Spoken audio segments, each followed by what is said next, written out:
words cut deeper than silence. The coffee shop smelled like autumn cinnamon, nutmeg, and something bittersweet that reminded Sarah of all the seasons she'd spent alone. She sat across from him, this stranger her sister had insisted she meet, and tried to ignore the way her hands trembled around the warm ceramic mug. "So," he said, his voice smooth as the espresso between them, "tell me about yourself." Sarah had rehearsed this moment 1,000 times.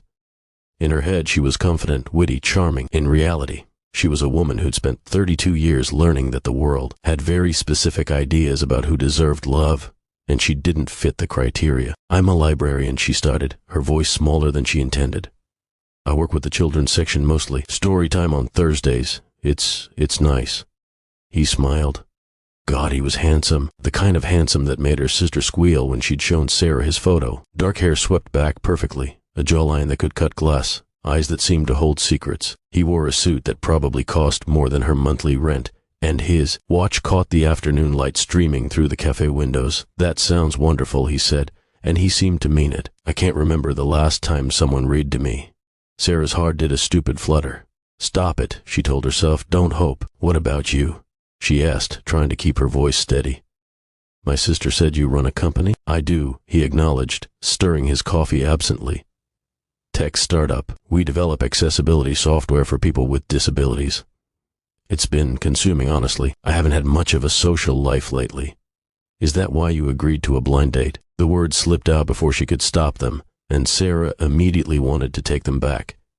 Too forward, too honest. But he laughed. "Partly. My assistant practically forced me out of the office. She said I was turning into a robot." He leaned forward slightly. "But also because your sister showed me your picture and told me you were brilliant."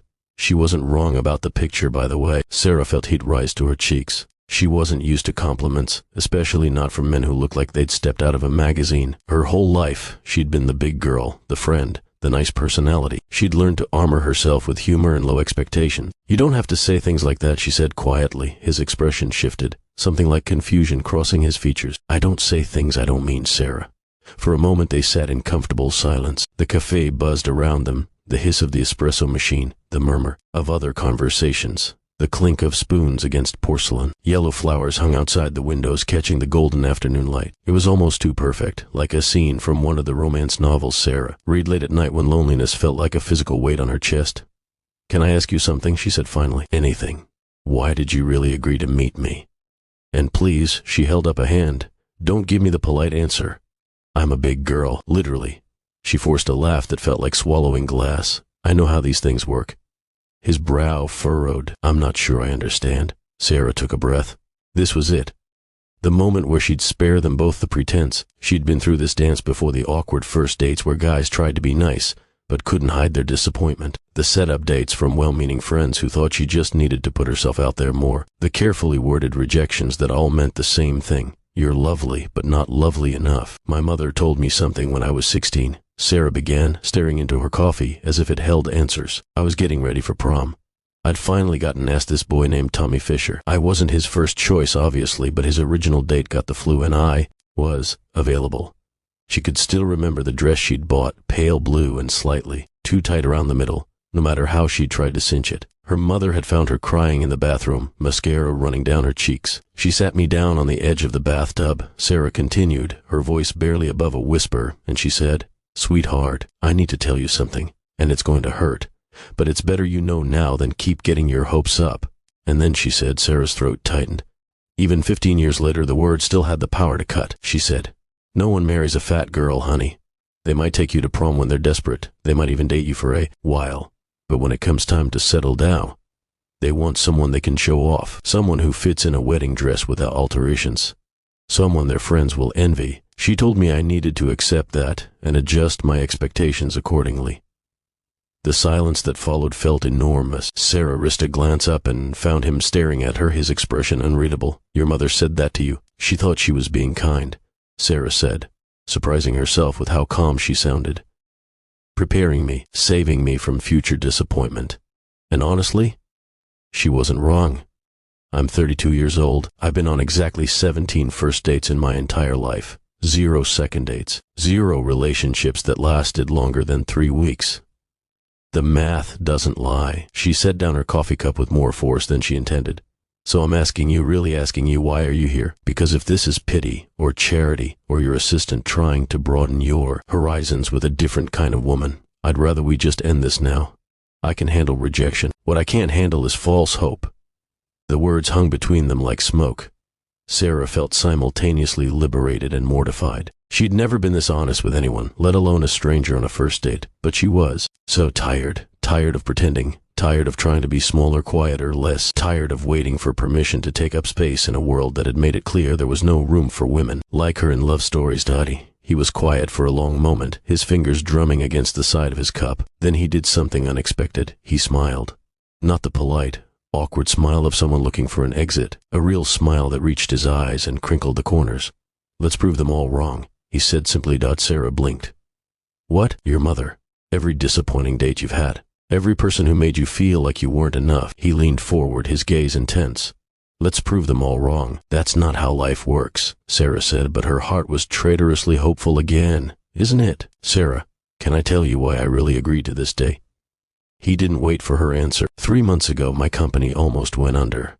We had a product launch that failed spectacularly. I lost investors, key employees, almost everything I'd built over 5 years. I was standing on the roof of my building at 2 a.m, wondering if it was worth continuing. He ran a hand through his hair, messing up the perfect styling. And then this kid couldn't have been more than 12, sent an email to our support address. He was blind, and he'd been using our software to read books for the first time independently. He said our program changed his life.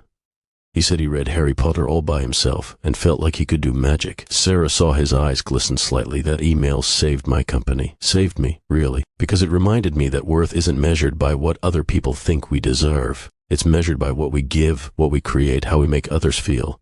That kid didn't care that I'd failed. He cared that I tried, and that something I made mattered to him. He reached across the table, his hand stopping just short of hers.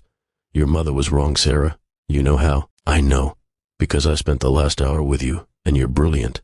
You light up when you talk about the kids at the library. You're honest in a world full of people who hide behind pleasantries. And yes, you're beautiful, but that's honestly the least interesting thing about you so far. You don't know me, Sarah whispered.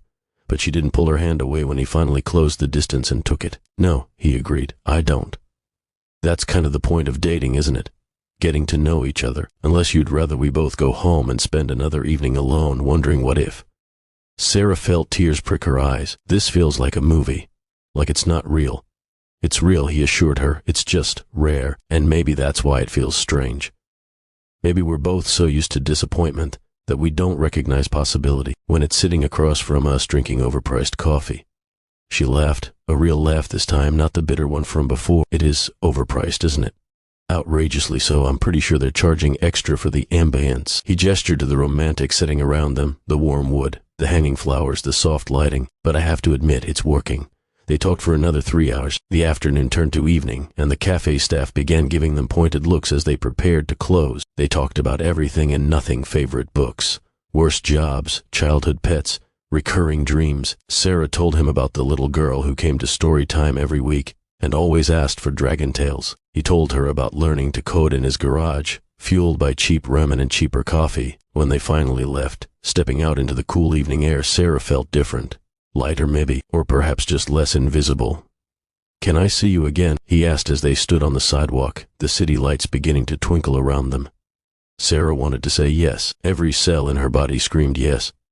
But the old fear crept back in, the voice that sounded like her mother, like every rejection, like 16 years of lowered expectation. What if it doesn't work? She asked. What if we go on a second date, a third, and then you realize that I want a fourth date, a fifth? He smiled. Sarah, I can't promise you forever. I can't even promise you tomorrow. Life's too complicated for that. But I can promise you honesty. If I'm here, it's because I want to be. Not because I'm being polite. Not because I feel sorry for you. Because I genuinely want to see where this goes. Okay, she said, her voice barely audible over the street noise. Okay? Yes. I'd like to see you again. He smiled like she'd given him something precious. Friday. There's this terrible action movie coming out, the kind with explosions and zero plot. We could hate it together. Sarah laughed. That sounds perfect. As she rode the subway home that night, crammed between tired commuters and holding onto the handrail, Sarah let herself hope. Just a little, just enough. Her phone buzzed, a text from her sister. Well, how did it go? I need details. Sarah smiled and typed back. I think it went well. 3 dots appeared immediately. OMG, really? Second date? Friday. Her phone rang instantly. Sarah answered to find her sister screaming with delight. I knew you two would hit it off. He's perfect, right? Tell me everything. It was. Sarah paused, searching for words. How could she explain that for the first time in her life, someone had looked at her and seen not a charity case or a settling option, but just possibility? It was nice. Really nice. That's it. Nice? Sarah Marie Thompson, you better give me more than that. Sarah laughed, drawing curious looks from nearby passengers. Okay. It was amazing, terrifying and amazing. He's different than I expected. Different good or different bad? Different good. Very good. Sarah felt her cheeks warm. He wants to see me again. Her sister squealed again, and Sarah had to hold the phone away from her ear. I'm so happy for you. See, I told you not everyone is a jerk.